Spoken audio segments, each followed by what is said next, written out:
I am a time traveler. I lost almost 50 pounds in the past 2 months using this time traveling tactic, and I can't wait to share it with you guys. It's been something I've been doing for a while now. It's completely changed my life, and today I'm going to share how you can be one too. Now, before you click away thinking I've lost my mind, hear me out. I don't have a fancy DeLorean or a hot tub time machine. My time machine is actually something we all have, but most of us don't even realize it. And using this time machine is how I've truly learned how to grow, become healthier, and build a healthy mindset that helped me reach my goals. Think about it. Have you ever looked back at something you did and thought, man, I wish I knew what I know now?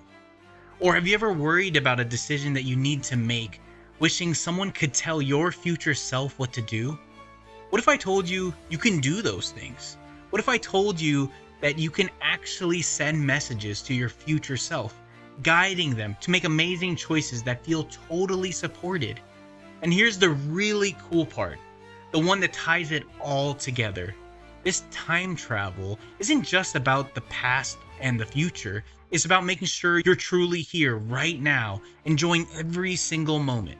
Stick around until the end because I'm going to share a super personal story about how time travel helped me overcome one of my biggest struggles and how it can help you too.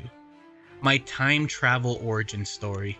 Let me tell you about how I figured this out. It was more like a slow, steady realization over time, especially during a time when I was really struggling with my eating habits.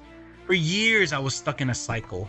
I tried to eat healthy, feel good for a bit, and then totally fall off track. It felt like I was always starting over, always beating myself up.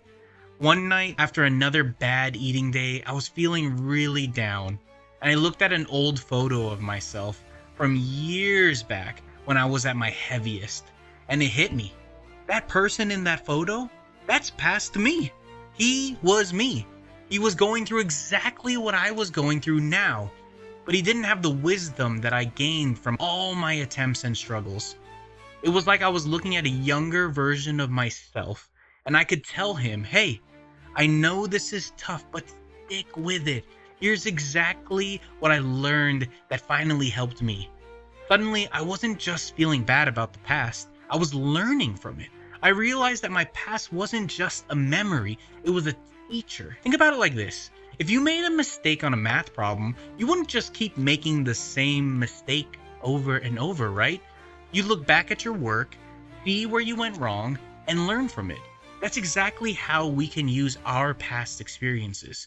Every slip up, every challenge, every time we didn't quite get it right, those are all lessons waiting to be learned. Sending messages to future you. But it's not just about learning from the past. It's also about helping out your future self. Have you ever had a big goal like losing weight or starting a new healthy habit or getting a new job and you just knew it was going to be tough? And you wish you had someone cheering you on or giving you a heads up about the tricky parts that are coming? That's where sending messages to your future self comes in. It's like being your own best friend and coach, all rolled into one. Here's a simple example. When I first started really focusing on a healthy relationship with food, I absolutely knew there was going to be days where I just wanted to give up and eat all the food I can eat. So I started writing notes to myself, little notes that I would find later in the pantry or in the fridge. One time I wrote a note that said, hey Tristan, if you're reading this, you're probably feeling stressed or tired. Remember how good you felt when you stuck to your plan last week? You're strong enough for this. Go for a short walk instead of reaching for that bag of chips. You got this. And guess what? There were days when I found those notes and they were exactly what I needed. It was like future me had reached back in time to give past me a hug and some good advice. That's the power of guiding your future self. You can leave yourself little breadcrumbs of wisdom and encouragement, making those tough decisions so much easier. Being right here, right now. Now here's the really, really crucial part. This is where it all comes together. While it's amazing to learn from the past and guide yourself in the future, none of that matters if you're not fully living right here, right now.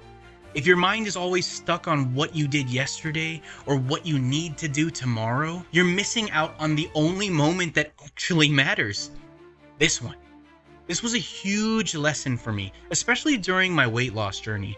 For a long time, I was always thinking about the next meal or the next workout or how many pounds I still had to lose. I wasn't really enjoying the healthy food I was eating or feeling my body move during my workouts. I was just going through the motions, always focused on the after, the results. But then I started practicing something called mindfulness. It's basically just paying attention to what's happening in the present moment without judging it. When I ate, I really tried to taste my food, noticing the flavors and the textures. When I exercised, I tried to notice how my muscles felt, how my breath moved through my lungs. And when I was just hanging out with friends or family, I really listened to them instead of letting my mind wander or picking up my phone. It's like when you're looking at a beautiful painting, you're not just glancing at it and then immediately thinking about the next painting, right? You're taking your time to really see the colors, the details, the story it tells. That's how it should be with our lives. The present moment is your canvas, and you get to experience every brushstroke. My biggest time traveling triumph. Alright, so this brings me to that super personal story that I promised you at the beginning of the video. The one that truly changed everything for me. For years, I struggled with emotional eating. Whenever I felt sad, stressed, mad, or even super happy, my first instinct was to reach for food. It was my comfort, my reward, my escape. It was a cycle that I just couldn't break. I would learn from my past mistakes. I would try to reset myself for success in the future. But in the moment when those strong feelings hit, I just give in. I was so frustrated. I knew all the right things to do, but it was like there was a disconnect. My past self was screaming lessons at me. My future self was sending me desperate pleas. But present me was just drowning in the moment. Then one day, after a particularly tough conversation with someone I care about, I felt that familiar pull towards the freezer.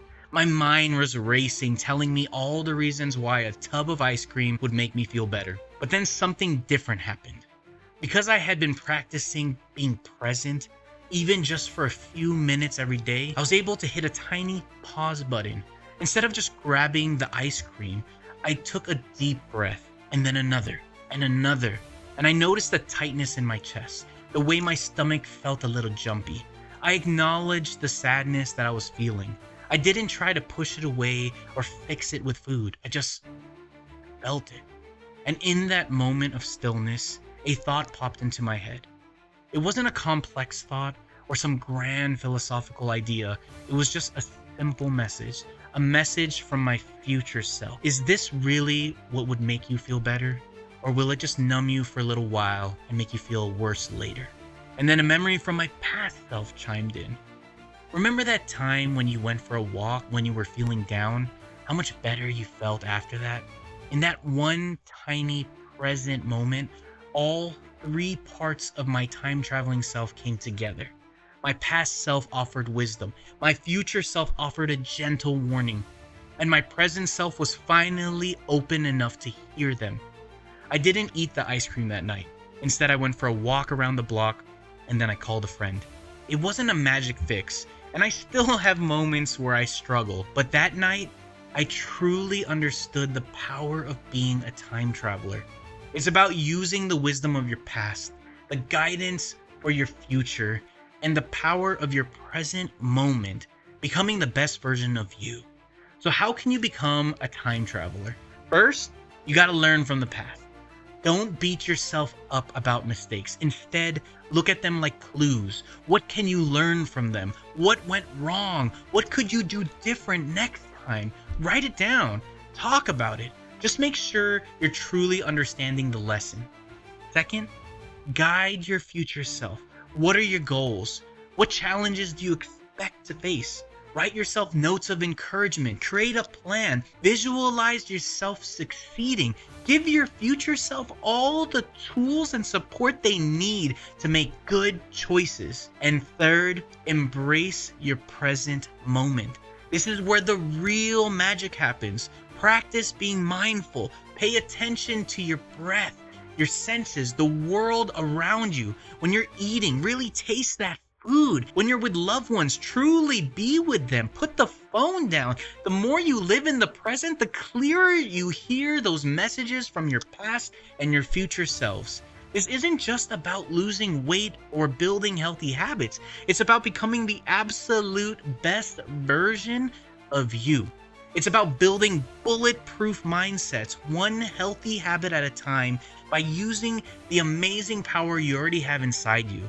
So, what message will you send your future self today? What wisdom will you pull from the past to help you live more fully right now?